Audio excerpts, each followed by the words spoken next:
现在我们看一下体育生凯越展台有什么新动向。国产自主最强20呢，赤鸟20，前段时间已经上市了。今天亮相和发布了，主要有800X拉力版和旅行版，还有国产第2台4缸街车凯越450单 R， 这个后面必须单独讲一下。还有新款的450双 R， 相较于老款，它的外观配置做了哪些改变呢？待会我们回来具体看一下。还有2台场地越野车，一台呢是450，一台呢是250。250的功率呢达到了30千瓦，马力达到了41匹；450呢是48千瓦，马力达到了65匹。它们都是单缸机哦。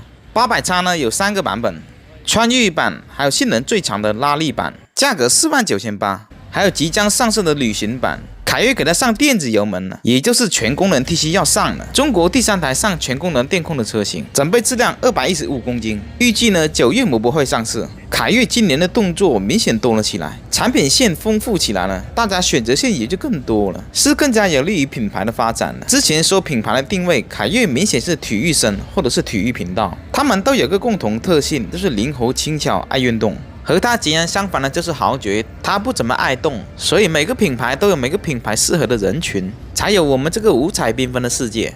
800拉力呢是属于偏专业、硬核、小众的产品，最高达到了890，光这一项就刷掉了99%的人。而这台标准版呢845，相对来说要亲和一些。既然拉力版定位专业，所以减震和轻量化部分相较于普通版都加强了。不管是拉力还是 ADV 或者是越野车，减震部分的性能在整车的性能占比是非常高的，占比比较小的就是巡航车和踏板车。拉力版最高的主要原因是因为相较于普通版减震的行程加强了，行程达到了270和240，而穿越版呢为240，旅行版呢为210，最高呢也降到了826。就旅行版就能满足大部分人的需求了，因为我们日常骑的速度和路面的情况，相较于那些用于竞技和比赛，强度要低得多得多。